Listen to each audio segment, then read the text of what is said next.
Self ইনস্পিৰেশ্যনটো বহুত ডাঙৰ কথা। এই যে হ'ম, এই যে কৰিম, এইটো মা দেউতাই কৰ কৰ কৰ কৰ বুলি কৈ থাকিলেতো কৰা বস্তু নহয়। নিজৰ মাজৰ পৰা সেই বস্তুটো ওলাব লাগিব, নহ'লে আৰু সেইটো কোনোদিন জীৱনত সফলতাৰ ফালে নাযায়। হ'ব, তাৰ মাজতো এক্সেপশ্যন আছে, যে কৰিছে, কিন্তু প্ৰথম কথাটো হ'ল নিজেই নিজৰ অনুপ্ৰেৰণাৰ উৎস হোৱাটো জৰুৰী। এতিয়া আহোঁ পৰীক্ষাটোৰ স্তৰ আৰু পৰীক্ষাটোৰ প্ৰস্তুতিৰ বিষয়ে। পৰীক্ষাৰ স্তৰ 3টা: প্ৰিলিমিনাৰী, মেইনছ আৰু ভাইভা। প্ৰিলিমিনাৰী 2খন পেপাৰ থাকে, এখন পেপাৰ চিছাট আৰু এখন পেপাৰ হ'ল জেনেৰেল ষ্টাডিজৰ।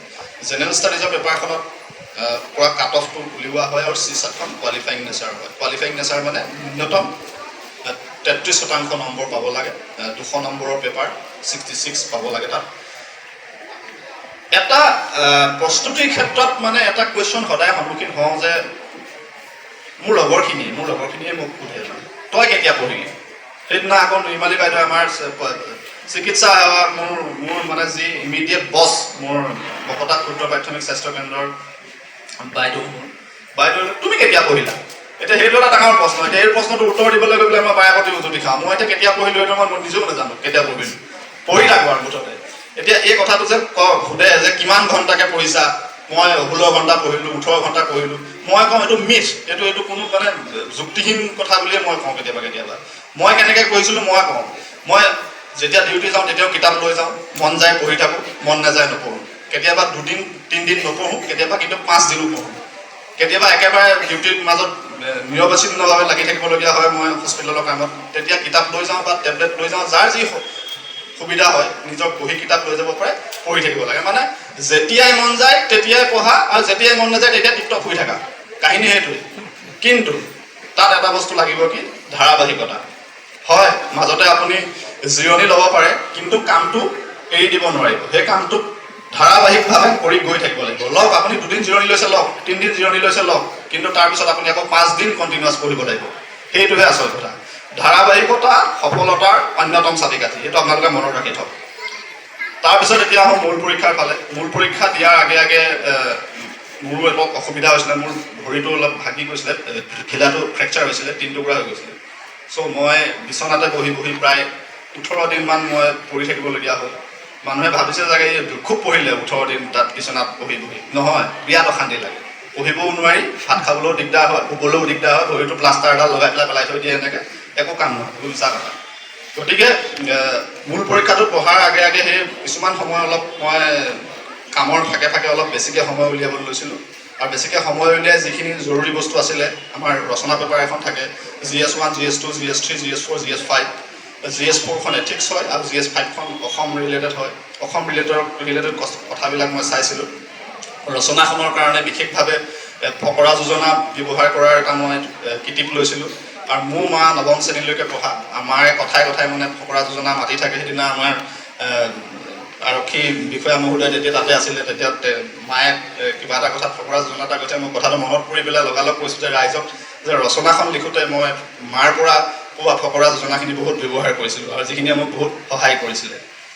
তাৰপিছত আহিলে মূল পৰীক্ষাত উত্তীৰ্ণ হ'লোঁ। উত্তীৰ্ণ হোৱাৰ পিছত ভাইভালৈ আহিল। ভাইভাত এটা বিশেষ কিটিপ মই লৈছিলোঁ। মই মানে প্ৰিজাম্পশ্যন কৰি লৈছিলোঁ যে মোৰ মুখৰ আগত বহি থকা মানুহজন মোৰ দদাইটো, বৰ্তা আৰু এজন মোৰ সৰুদাইটো। তাত XYZ কোন বহি আছে মই চেহেৰা চোৱা নাই, যি সুধিছে মোৰ বৰ্তা দদাইটো এনেকৈ কোনোবাই সুধি আছে বুলি ভাবি, আৰু সেই প্ৰশ্নটোৰ যথাযথ উত্তৰ মই দি আছোঁ বুলি ভাবি আছিলোঁ। মানে কি হয়, যদি মানুহ এগৰাকী তাত দেখা যায়, এই মানুহগৰাকী একদম মানে বহুত ডাঙৰ ধৰণৰ বুলি ভাবা যায়, তেতিয়া এটা ভয় খোৱা যায়, আৰু ভয় খালে মানে অলপ দিগদাৰ হয়। আৰু সাক্ষাৎকাৰত উত্তীৰ্ণ হোৱাৰ অন্যতম কিটিপটো হ'ল যে আপোনাৰ মাতটোৱে সেই মানুহ আগফালে বহি থকা মানুহ 3গৰাকী বা 4গৰাকীৰ কাণত একদম থৰথৰাই বাজি থাকিব লাগিব, শুনি থাকিব লাগিব। মুখৰ ভিতৰতে বিৰবিৰাই থাকিলে নহয়। মানে বস্তুটো কি, অলপ ডাঙৰকৈ ক'ব লাগে, আৰু মাতটো একদম শেষলৈকে, সভাৰ শেষলৈকে শুনা যাব লাগে। এই ক্ষেত্ৰত মোক বিশেষভাৱে সহায় কৰিছিলে মোৰ মানে নাটকৰ যাত্ৰাটোৱে। নাটকত কি হয়, প্ৰথম যেতিয়া আমি নাটকৰ প্ৰশিক্ষণ লওঁ, নাটকৰ প্ৰশিক্ষণ ল'লে লাউড স্পীকাৰ দিয়া নহয়। লাউড স্পীকাৰ নিদিলে, লাউড স্পীকাৰটো যদি দিয়া নহয়,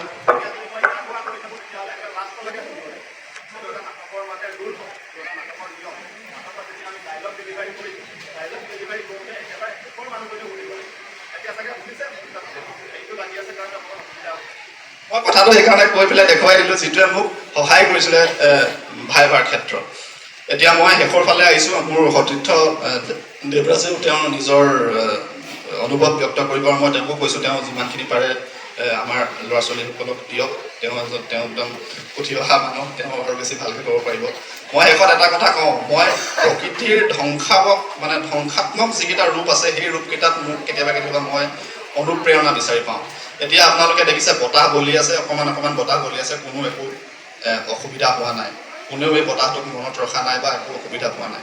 যদি বাঁহ মাৰলি হয়, টিং উৰুৱাই লৈ যায়, তেতিয়াহ'লে চবেই মনত ৰাখে। ধুমুহা বিপৰ্যয় আমাৰ মনত আছে, ধুমুহা নিসৰ্গ আমাৰ মনত আছে, হয়নে? ঠিক তেনেকৈ সাগৰত লহৰ হৈ থাকে, কেতিয়াবা আমাৰ পুখুৰীবোৰতো এনেকুৱা লহৰ হৈ থাকে, আমাৰ ব্ৰহ্মপুত্ৰতো বা আমাৰ দিচাংগতো দেখোঁ আমি লহৰ হৈ থাকে। সেইবোৰ লহৰ মনত ৰাখে জানো কোনোবাই? কিন্তু 2004 চনত চুনামি কোনোবাই পাহৰিব পাৰিছে জানো? নাই পৰা। গতিকে মই কওঁ, বতাহ হৈ লহৰ হৈ লাভ নাই। যদি কিবা হ'ব লাগিছে বাঁহ মাৰলি হোৱা আৰু চুনামি হোৱা। ধন্যবাদ। মই ইয়াকে কৈ শেষ কৰিছোঁ।